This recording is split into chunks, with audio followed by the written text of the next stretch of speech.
Mas jogue fora isso que você chama a minha identidade. Eu sou assim. Este eu sou assim é um eu que está se reformulando a cada instante. Ele não é fixo, ele não é permanente. Quando você percebe, se dá conta disto, é mais leve a vida. Ela sai daquele peso, porque eu tenho que corresponder à ideia que eu criei de mim mesma, né? Que difícil.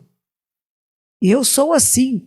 Aí, de repente, você mudou um pouco. Não, não posso mudar, porque afinal eu sou assim. Se eu não for assim, como que sou eu? É o eu, não eu. E esse eu, não eu, é a grande riqueza do Zen e da prática meditativa.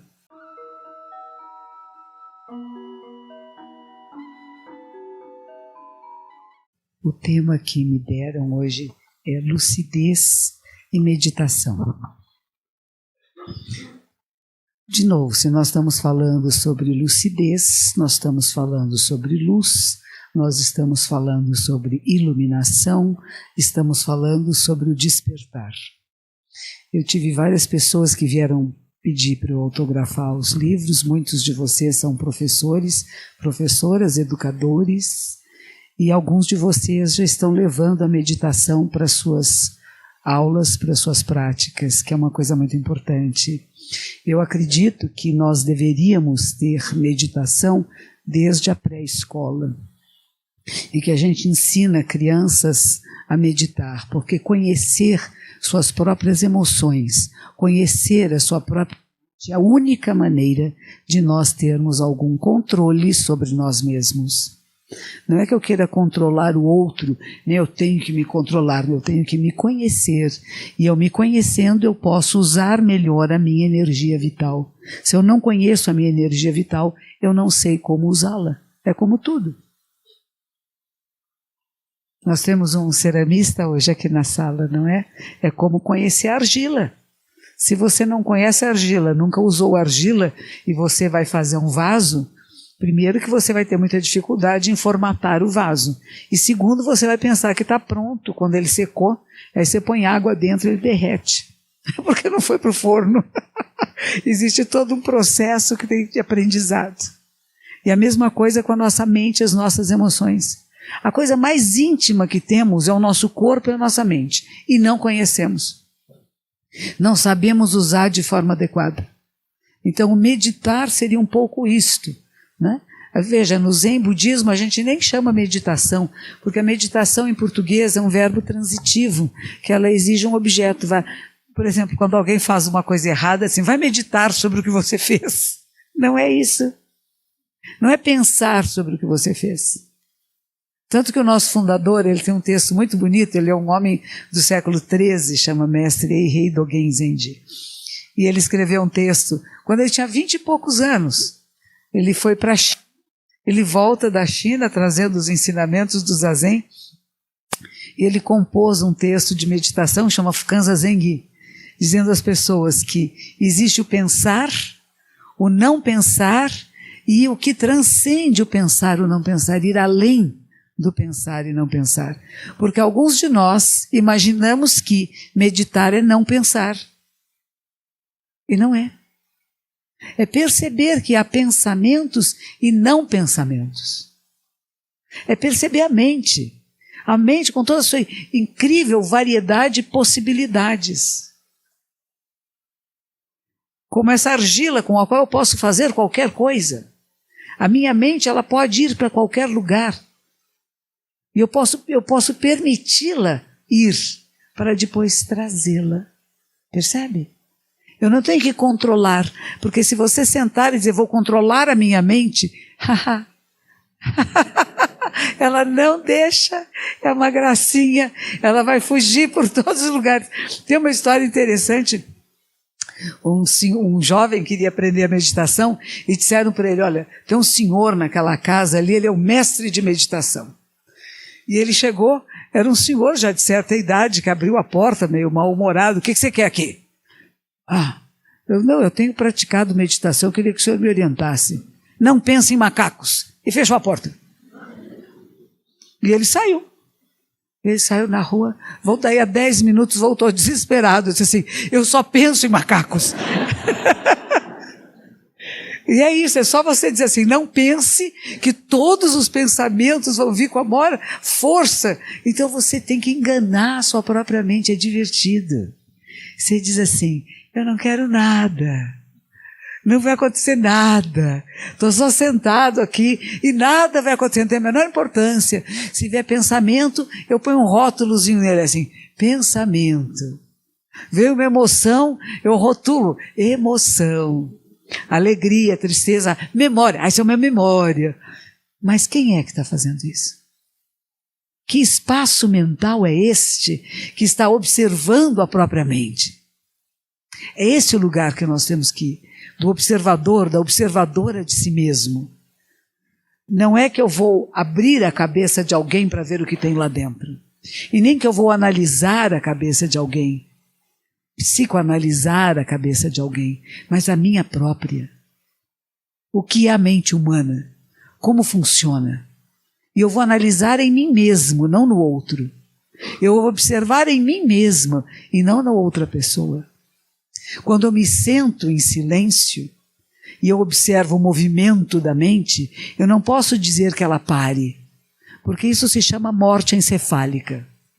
E nós não sentamos para morrer. Aliás, tem até uma expressão que se diz, morra no zafu. Zafu é almofada de meditação. Morra no zafu não significa que você vai cometer suicídio e nem assassinar alguém. Significa que tudo aquilo que você tem como conceitos e ideias pré-formuladas de si mesmo e da própria meditação tem que ser posto de lado. Para que você tenha a experiência real. A experiência verdadeira, ela só acontece quando você se liberta das ideias da realidade. A realidade é um encontro direto, o encontro direto de você com você mesmo. E vai percebendo que é uma infinidade de possibilidades, né? Existe um poema, é pena que eu não sei de cor, mas esse poema começa assim, o zazen da Mahayana, a este os maiores elogios. É o zazen, a meditação. Sem nada além de você com você e com essa respiração consciente. E a gente trabalha muito o corpo. O corpo é importante, a posição, a postura que você toma. Porque o nosso corpo e a nossa mente não estão separados. A sua postura frente à vida. Por isso que a gente fala, quando senta, põe os ombros para trás e para baixo, abre o diafragma. Diafragma aberto, respira melhor. Respirando melhor, maior circulação de energia, oxigenação do cérebro. O cérebro melhor oxigenado pensa melhor. E não pensa melhor. Porque não é só pensar. Não é, concordou na hora. Cecília, pode deixar ela que ela sabe tudo. Né? Que pensamentos tem Cecília agora? Ali, ela lá. Tá vendo? Olha que linda. É isso mesmo. Pode falar o Dharma, você.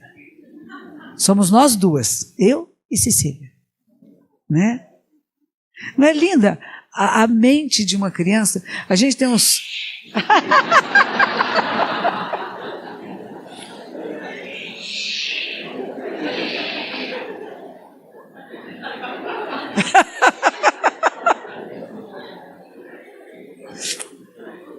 Nós até esquecemos como é que era e fomos assim, todos nós.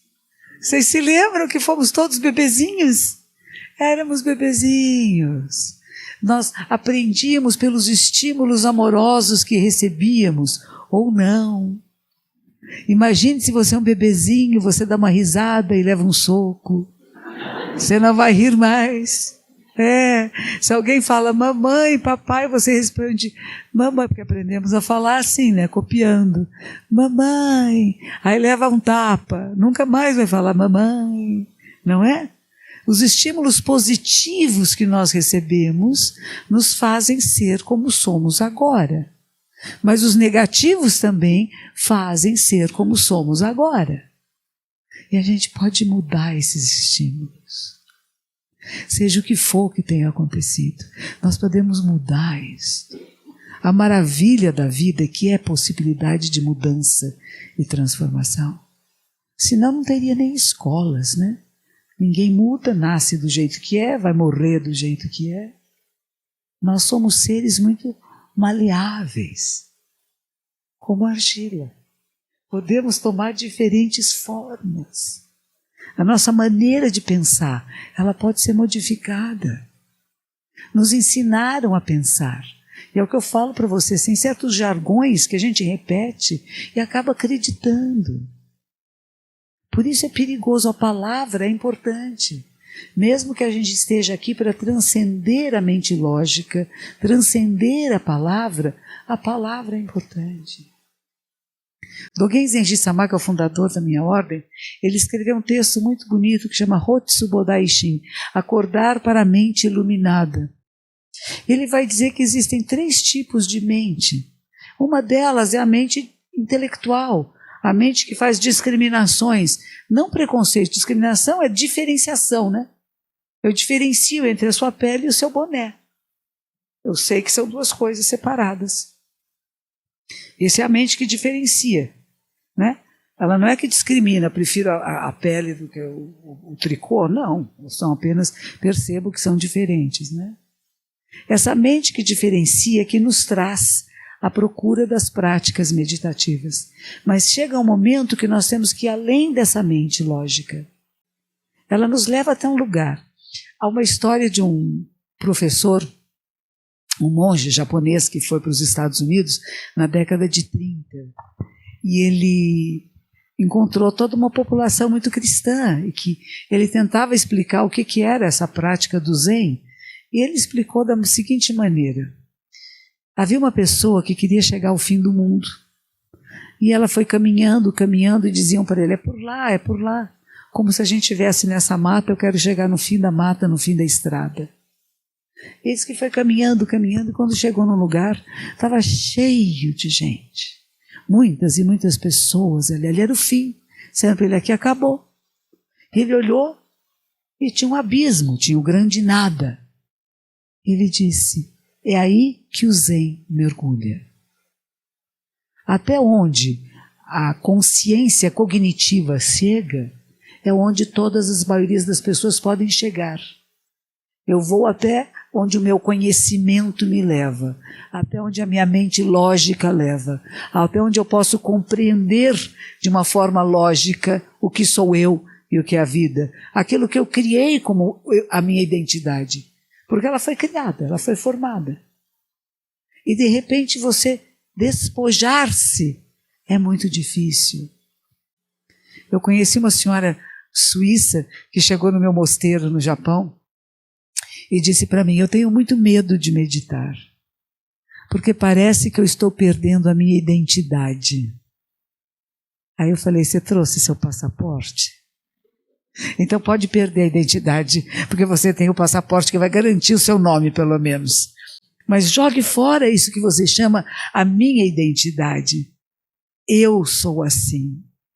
Este eu sou assim é um eu que está se reformulando a cada instante. Ele não é fixo, ele não é permanente.